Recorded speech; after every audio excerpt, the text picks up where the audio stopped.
오늘 주일날 걱정이 많이 됐었어요. 제가 감기가 잔뜩 들어서 목소리가 확 변해가지고 약간 호명맹세를 하지만 지금도 그래가지고 목이 완전히 잠겨서 차를 어떻게 하면 목소리도 안 나고 어떻게 말씀을 좀 고민 제 속으로는 고민했어요.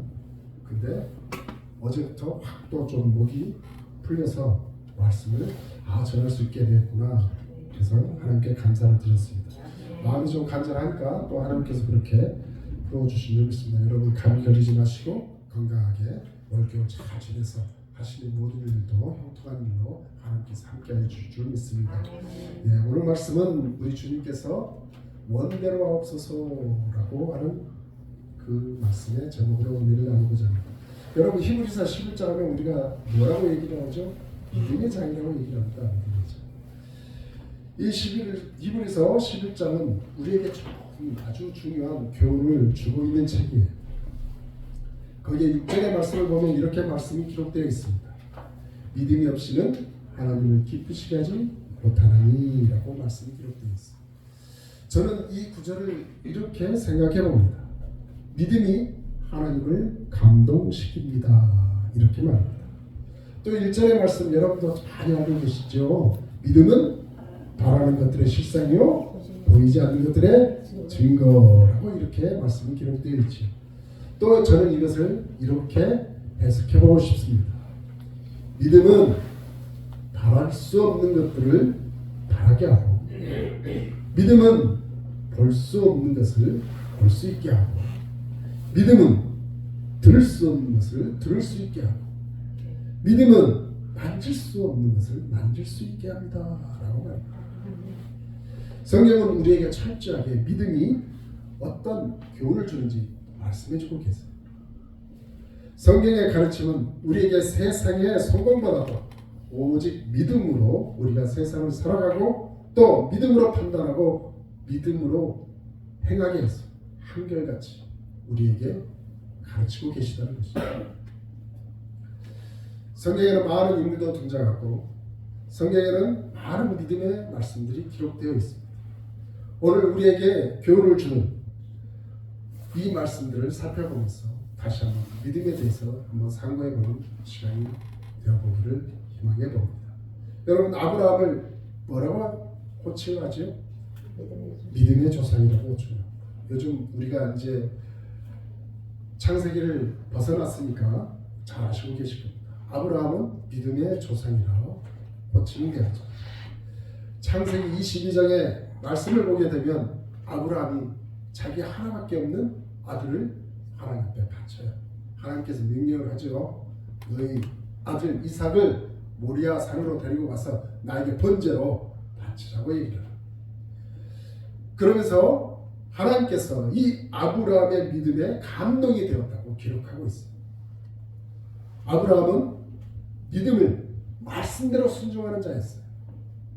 그래서 아브라함의 믿음은 갈등과 고민을 넘어서는 믿음이었다는 것이죠. 즉시로 했다는 것이죠. 즉시로. 아브라함 믿음은 가장 귀한 것을 내려놓을 줄 아는 믿음이었다고 말할 수 있다는 것입니다. 또한 마태복음 15장 말씀에 가보면 스로보니게 여인이라는 여인이 나와요. 가나안의 여인이죠. 그녀는 자존심을 버리는 믿음이었어요. 은혜의 소중함을 깨닫고 고백하는 믿음이었다고 말할 수 있습니다. 우리가 믿고 있는 우리 주님 예수님께서도 우리에게 친히 믿음의 본을 보여주고 계시다는 것입니다. 저는 하나님을 향한 우리 주님의 그 믿음이 십자가에 잘 나타나 있다고 말할 수 있습니다. 하나님 아버지를 믿는 믿음이 있었기에 우리 주님은 십자가에서의 죽음도 마다하지 않으셨다는 것이죠. 특히 오늘 주님이 주시는 우리의 본문 말씀을 보면 예수님께서 우리에게 믿음의 참본을 보여주고 있다는 것을 감히 말씀드릴 수 있겠습니다. 우리 주님께서는 우리 예수님께서는 우리에게 바라시고 또 가르치고자 하시는 그 내용이 이 말씀 속에 기록되어 있다는 거죠. 첫 번째는 우리 주님의 믿음은 고민하는 믿음이었다. 오늘 본문 말씀의 33절에 한번 보십시오. 뭐라고 기록되어 있냐면 베드로와 야고보와 요한을 데리고 가실 때 심히 놀라시며 슬퍼하사 말씀하시되 내 마음이 심히 그 다음 말씀이 나옵니다.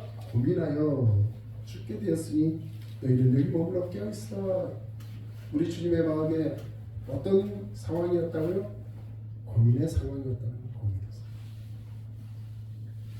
믿음의 성도들이 신앙의 고민을 이야기할 때 우리는 오해하는 것이 있어요. 아니 왜 오해를 해요? 믿는 사람 왜 신앙의 고민을 가질 수 있을까요?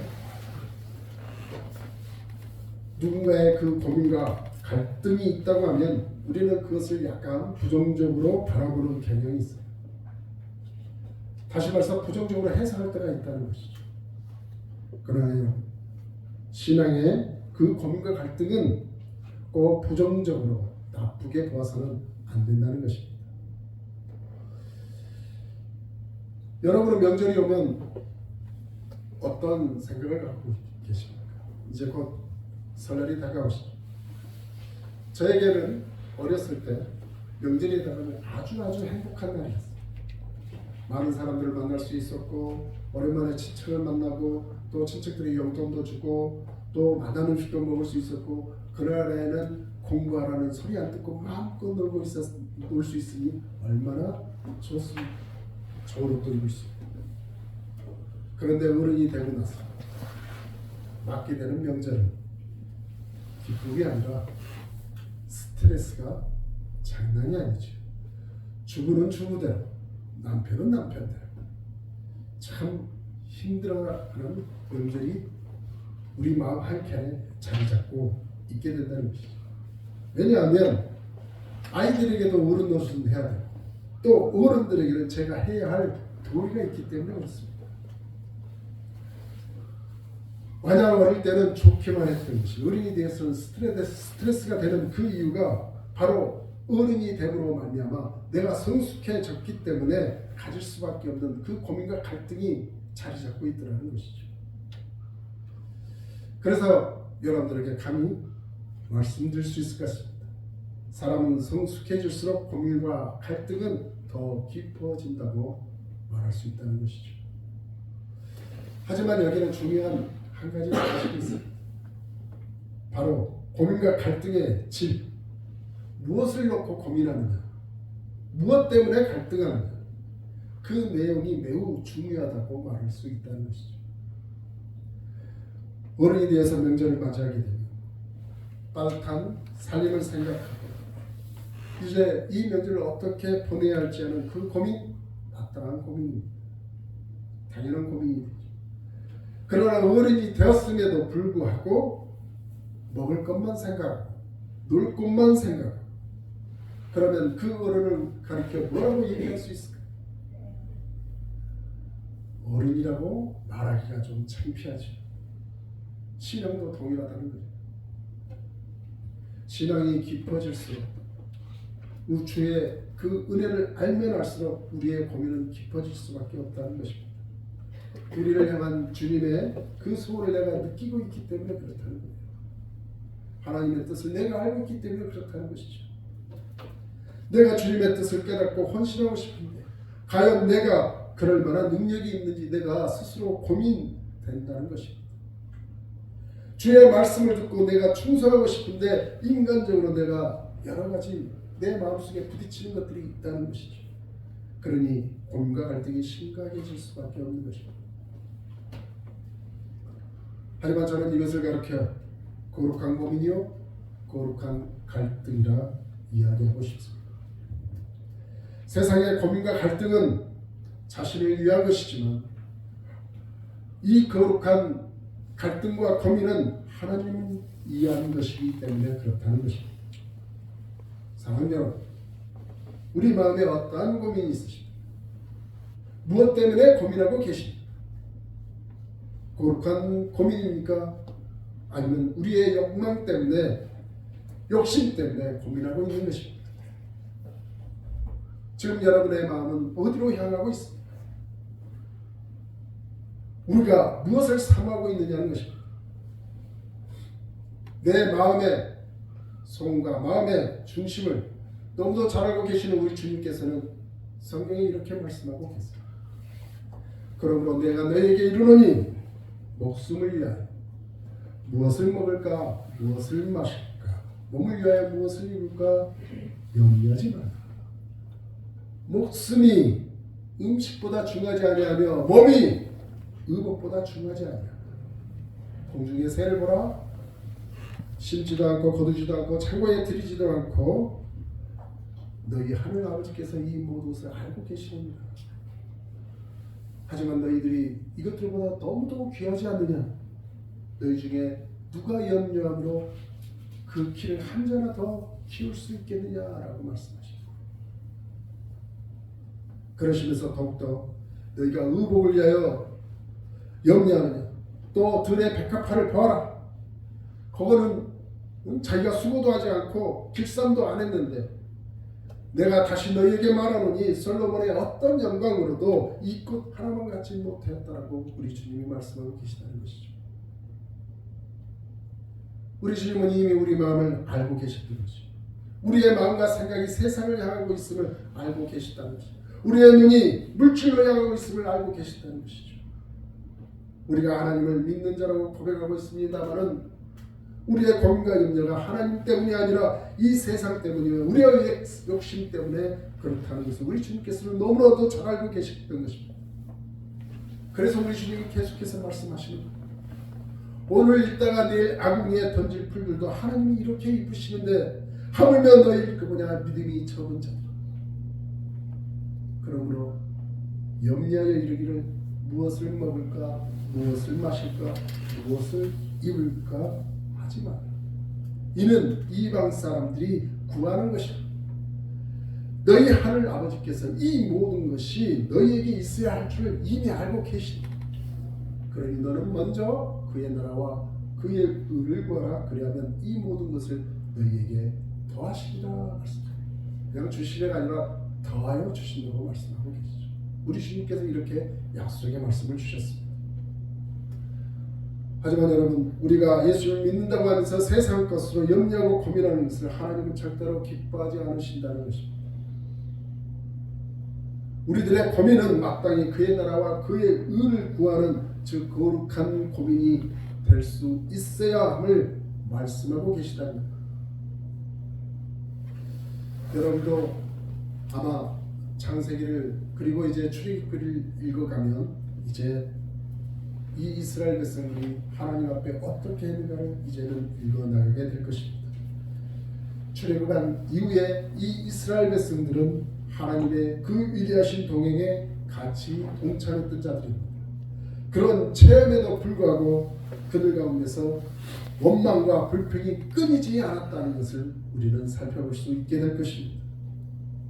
그들에게는 거룩한 고민이 없었던 것입니다. 그들의 마음속에는 하나님을 향한 그 마음이 전혀 없었어요. 당장의 눈에 보이는 물질과 당장에 보이는 욕심 때문에 하나님을 거들떠보기를 거절했던 것입니다. 하나님의 놀라운 구원의 손길로 애굽에서 나왔음에도 불구하고 이 구원받은 백성들은 애굽에서의 그 생활과 습관에 벗어나지 못하고 하나님을 향한 그 거룩한 고민을 했음에도 불구하고 오직 먹고 사는 문제에만 그들은 매몰되어 있었다는 것입니다. 세상의 고민으로 사로잡혔던 그들은 거룩한 고민도 할 줄 몰랐던 그들. 하지만 하나님께서는 하나님의 거룩한 땅, 그 가나안 땅에 이들을 불러들이기 위해 그들을 광야로 그들을 이동시키고 그들이 가나안 땅에 들어갈 수 있을 만큼 그들을 훈련시키시고 그들의 끝까지 인내하시는 하나님의 구원의 손길이 있었다는 것입니다. 하지만 그들이 여전히 거룩한 고민을 갖지 못한 그들에게는 가나안 땅에 들어오지 못하게 하는 하나님의 그 함께 하심이 있었다는 것. 우리 믿음의 사람들, 우리는 거룩한 고민을 할 줄 아는 사람이 되어야 될 줄로 믿습니다. 그래서 하나님의 돌보심에 축복을 누릴 수 있는 저와 여러분 그런 모두가 될 수 있기를 주님의 이름으로 축원을 드립니다. 이제 두 번째로 우리 주님께서 주시는 그 교훈은 우리 주님의 믿음은 기도하는 믿음이었다는 것이죠. 오늘 말씀 35절에 보면 이렇게 말씀합니다. 조금 나아가서 땅에 엎드려 될 수 있는 이때가 차기에서 지나가기를 구하여 이르시되 아빠 아버지여 아버지께는 모든 것이 가능하오니 이 잔을 내게서 옮기시옵소서. 그러나 나의 온대로 마셨고 아버지 온대로 없어서라고 오늘의 말씀의 제목처럼 말합니다.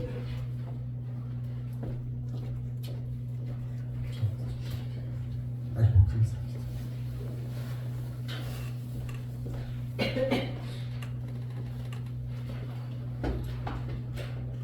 그러게 이 목회자들은 감기도 안 들려야 되는데